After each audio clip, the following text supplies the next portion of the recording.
not much else left to play for this season, so it has to just be about just trying to get the guys through at the end of the season.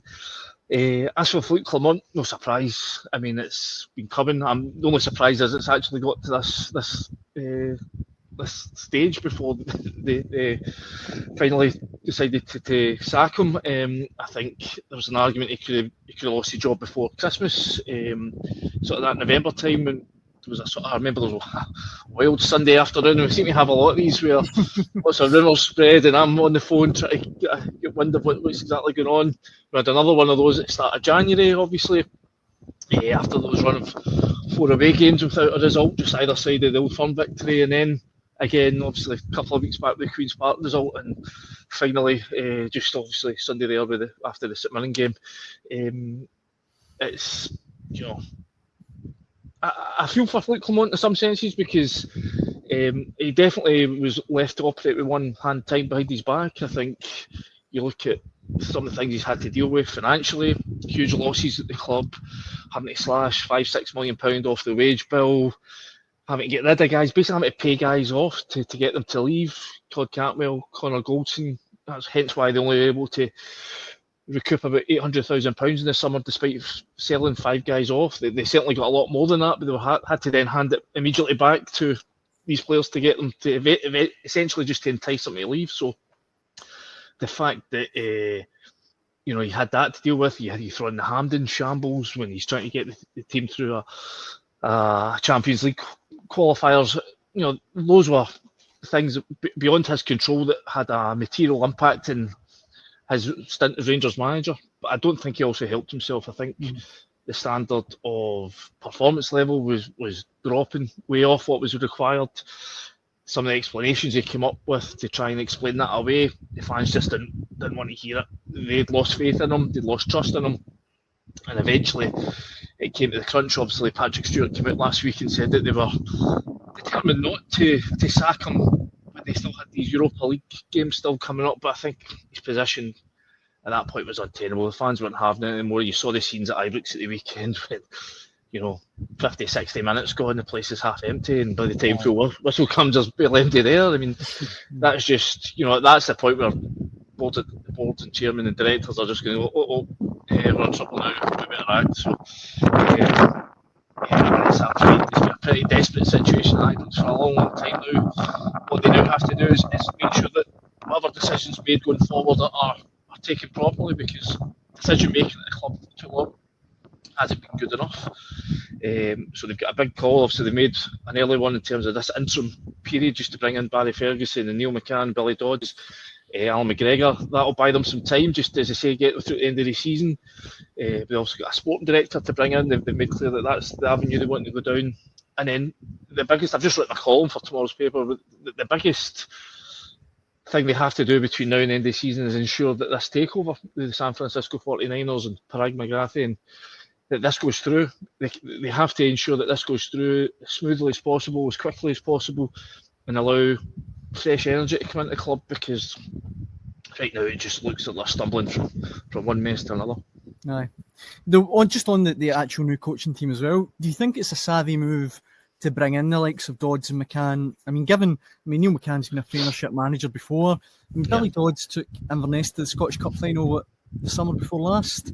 I mean, these are guys with a lot of experience. I know Get Ferguson's the figurehead, but they've got a lot of experience. Yeah, these guys have all, as you say, have got coaching experience, but I think more than anything, what they know is standards. The standards that they need to set at Rangers. I mean, Barry Ferguson's a captain, will have that dripping from every inch of his body. Even so, I think everyone who will watch Neil McCann's sort of analysis of the game at the weekend, you could see things already that he can see easy fixes. Just a mental viewpoint. How often Rangers just turned and went back towards their own goals when, if you're a Rangers player, you should be all out going in the attack. So these are easy wins that can be easy changes that can be implemented fairly quickly. It just has to be having that mindset. This is, you play for Rangers, you need to win games. This is the be all and the end all. And I think anybody who's spoke to teammates Allan McGregor over the last 2 years before he retired. Will know that he was instrumental in setting standards at the club under Steven Gerrard. So again, he'll be somebody to come back in. I must say, I really feel for the guys that are leaving the club, along with Philippe Clement, Alex Ray, and Colin Stewart, 2 really good guys, terrific people. Obviously, things just haven't worked out, and their time is up, which is just so unfortunate. But I think the fans just will have to hope that this is something that can allow them to get through at the end of the season without any more pain, because it's been a fairly torturous couple of years to be a Rangers fan, or longer than that. So it's just about trying to, as I say, get them through the end of the season without suffering as little anguish as possible. Well, look, I get this is an impossible question to answer, and basically asking how long's a piece of string. But what's your gut feeling, Andy? How do you think it will go? Do you think this will kind of bring about an upturn in fortunes on the pitch? I mean, I must admit, it looked. I wasn't at the game on Saturday. I was through at Easter Road doing the Celtic game, but for everything I've heard, it looked and sounded like the players had basically just given up, which is just so far off what is acceptable at Ibrox. So if they're willing just to switch off now, is somebody coming in that's only been in for 4 or 5 months really going to change their outlook? Are people already sort of mentally turning off and thinking to next season, or where they're going to be next season? Summer moves away. I don't know. I mean, I think they've got a real big job on their hands at Ibrox. I think as I say, standards have been allowed to slip for far too long, and I'm just not sure that the group of players right now. I don't think there's enough of a winner's mentality at Ibrox within the squad.